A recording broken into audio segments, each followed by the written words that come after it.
Hello everyone, how are you all doing?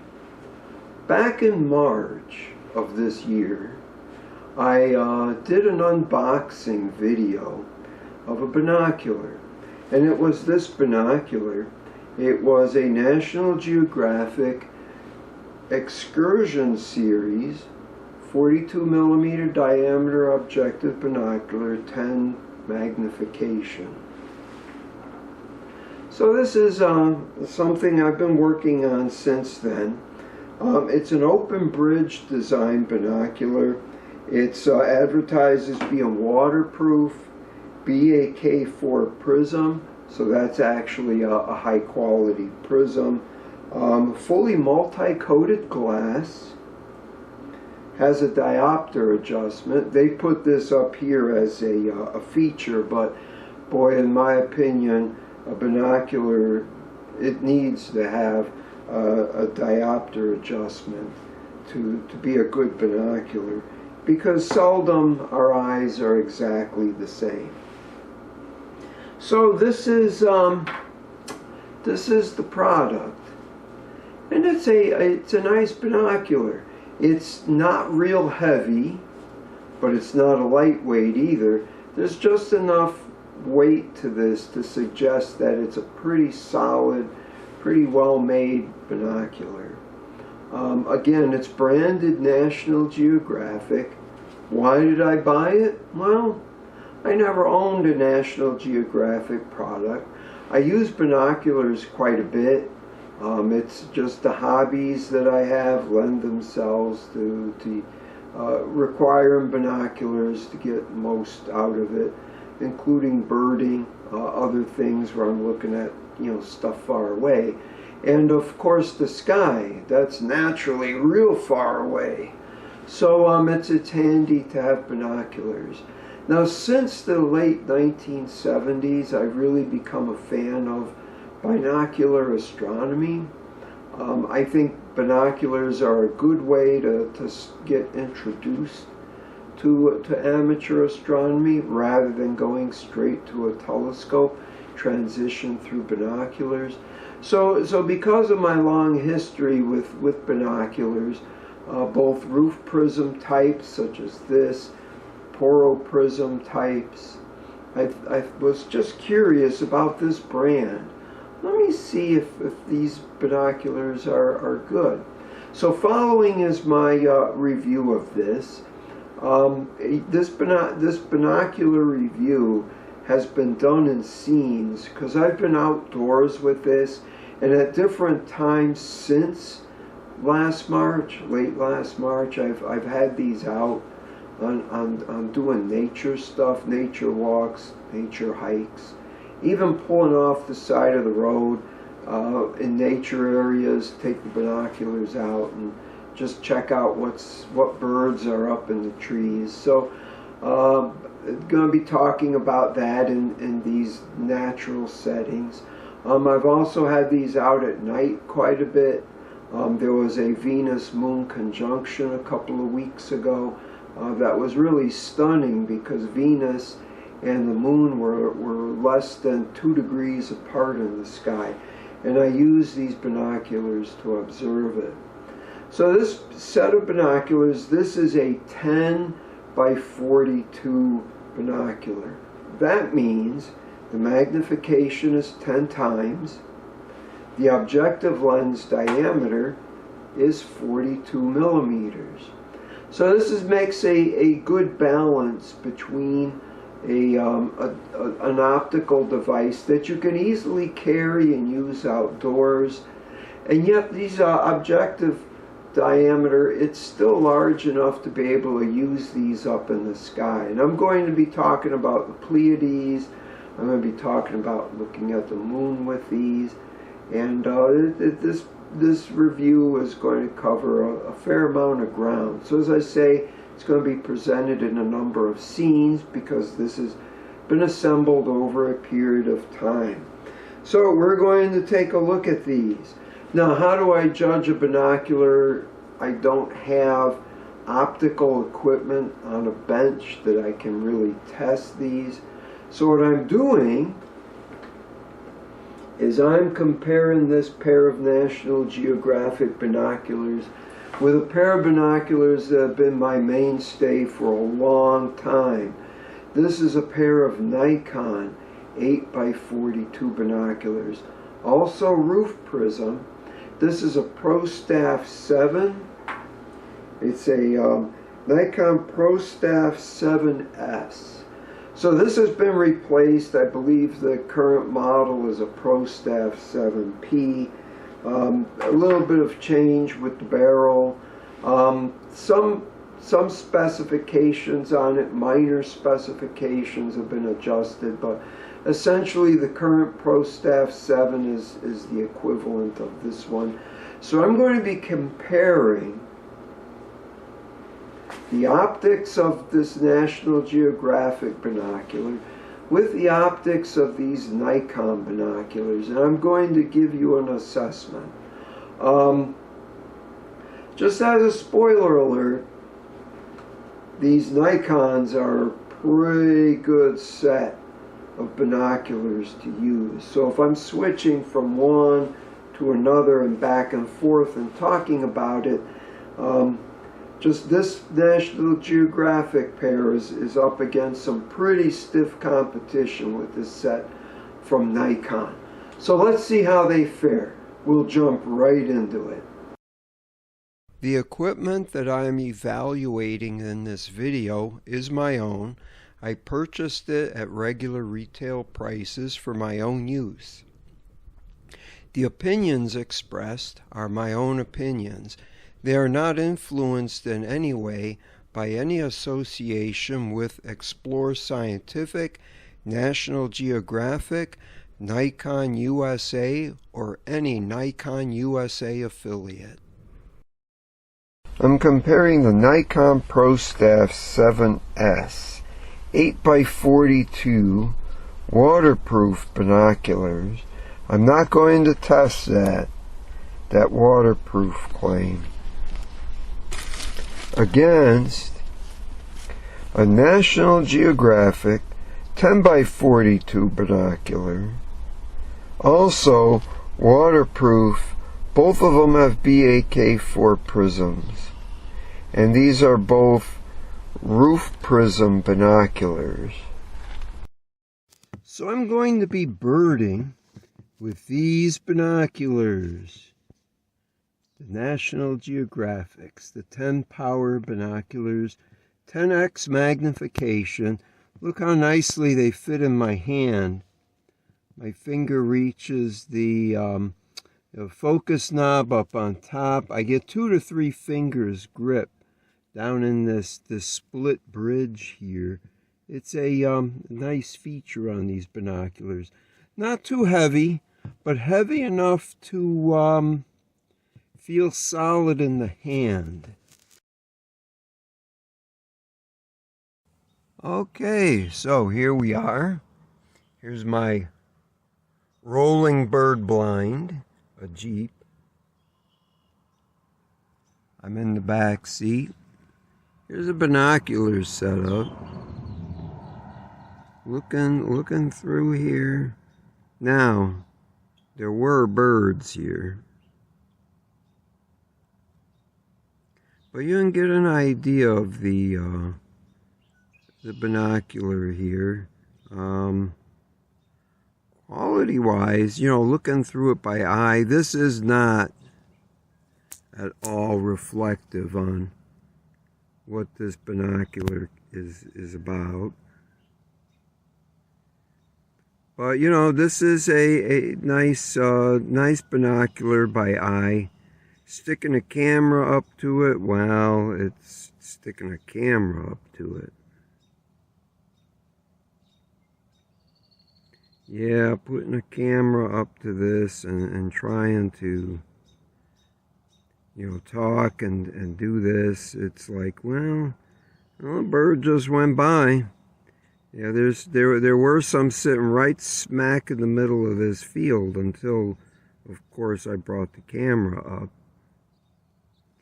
But, yeah.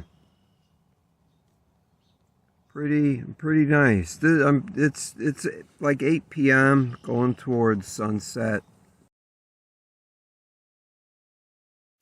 Notice at the eyepiece end here, I call it an eyepiece.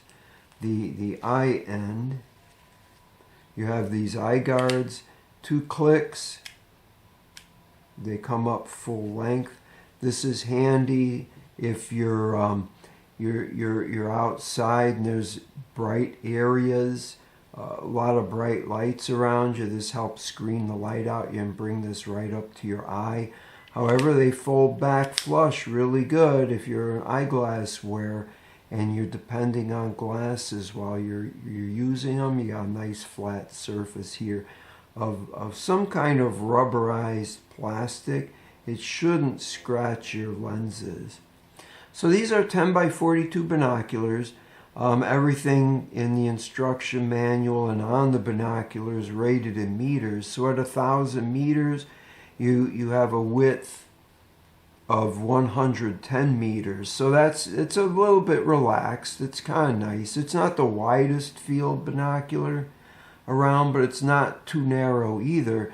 It's handy for following birds. It's wide enough that you can do that, because you want to be able to have enough room to see a bird hopping from branch to branch, and you can follow the bird without it leaving your field of view too easily unless it takes off and flies. Another nice feature about these is that you can easily move the focus ring, but it's not so easy that when you let go of this you lose focus. It stays right there. So in keeping with the rest of the binocular, this movement is solid feeling. It's actually something where you can set it with your finger and then let it go, and it's not going to budge between uses unless you bump it somehow. Same way with these caps, the eyepiece protection caps. This side is a solid cap that goes on, and I like it because it tends to stay on. It doesn't fall off too easy. I wish I could say the same for the objective lens caps on the side. It's nice that they're bridged together. Again, this is a nice chunky piece of material, and it goes on, but it doesn't stay on real tight, unfortunately. You have to be kind of careful. I do not have this attached to my strap, but it probably should be attached to it because it falls off easily, and I've picked it up from the ground a couple of times. So that's the one thing that I'm not too keen on with this, but it could be, get some all-purpose tape, put a little bit of tape on the inside, one of these edges, and this will hold on adequately tight enough. It'll be good. So anyway, yeah, this ends this part of the video for explaining and reviewing it, and we'll move on to the next segment. Okay, so just how heavy are these binoculars? Let's find out. The scale I have in front of us is got a 5-pound weight limit. It's set up in grams. I zeroed it out. Let's start with the National Geographic binoculars. Now, I'm going to weigh these based on what the weight is actually hanging off our neck. That is the binocular without the objective lens covers, because these are usually in your pocket or somewhere, but the caps that cover the eyepiece, that's on here because that hangs off the strap. And of course the strap, all this is on your neck or shoulders. So let's see what they weigh. Come on, strap. Let's get every gram. What's going to be on us? 744 grams. That's the weight of the National Geographic binocular. Same deal with the Nikon binocular. We have the eyepiece caps and the strap. Objective lens covers are off because they generally are in our pocket or something. And what have we got?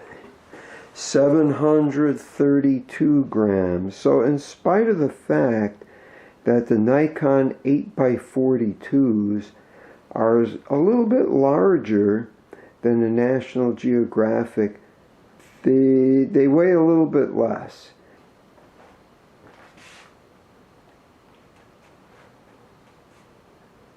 So let's move on from here, the rest of the video. 10x42 is a very pleasing view of Venus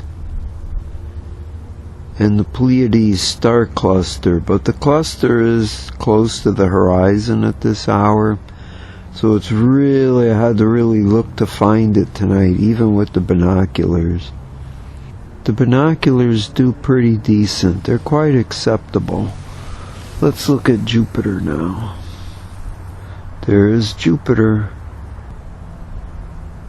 I can barely make out one or two of Jupiter's satellites.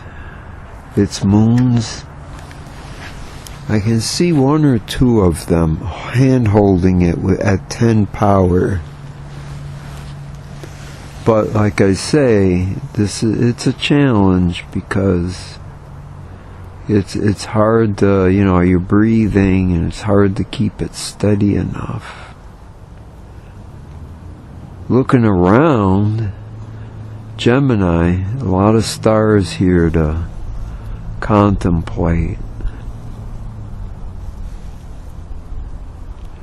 Looking at Castor and Pollux, the stars around it. They're pretty fine. For stargazing, these are quite adequate.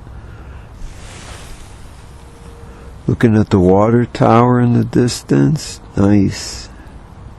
Good detail.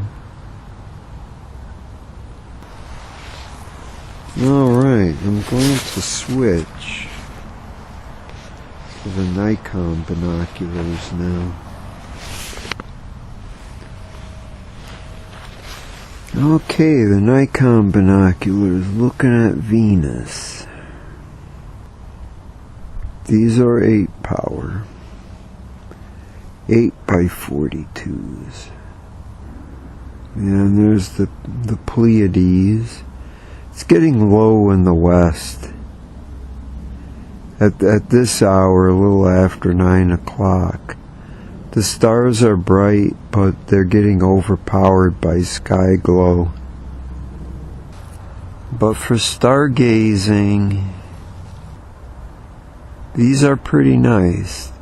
In a way, they're nicer because being 8 power, the view is a little bit wider. There's Jupiter. At 8 power, I see the disk okay, but now at 8 power, I'm not getting a hint. Not seeing a moon in there, a moon or two. Jupiter's moons, I'm not making them out. But like I say, I have a wider field of view. Yeah, I can't see any of Jupiter's moons now with the Nikons.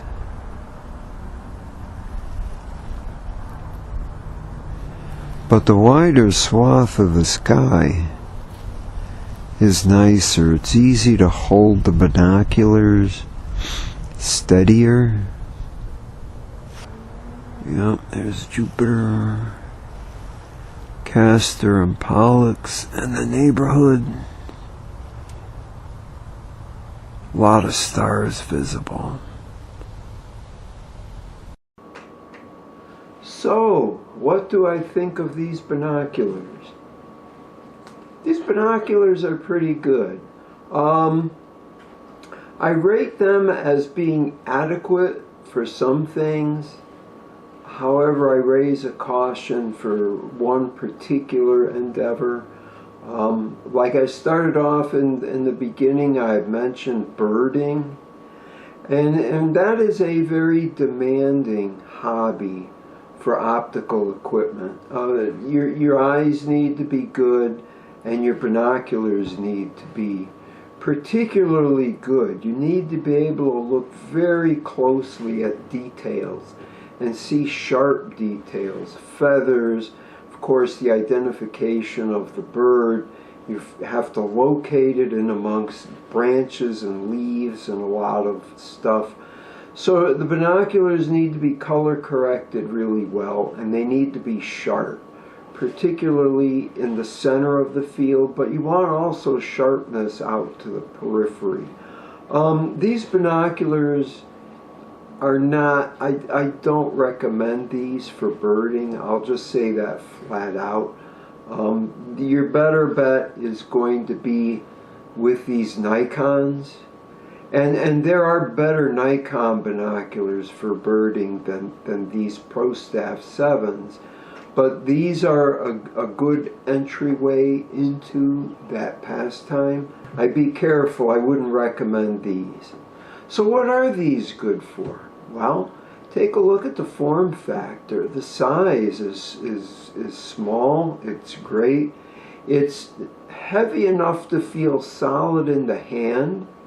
Because of the weight, they're pretty steady to hold. You can hold these fairly steady and get away with it, not getting like, oh, these are too heavy to hold. No, these are actually pretty good.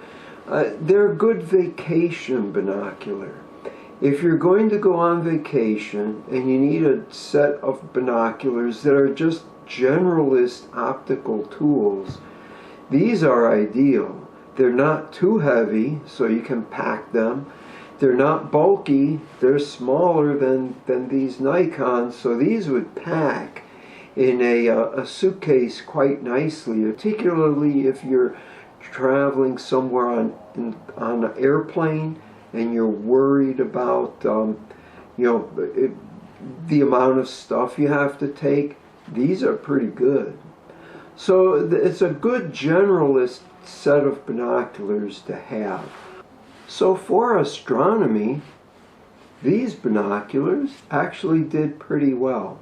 The field of view is tighter than these 8-power, of course. Sometimes for the night sky you want to see an expanse of the sky, and so these were, because they're 10 power, a little bit restricted on that.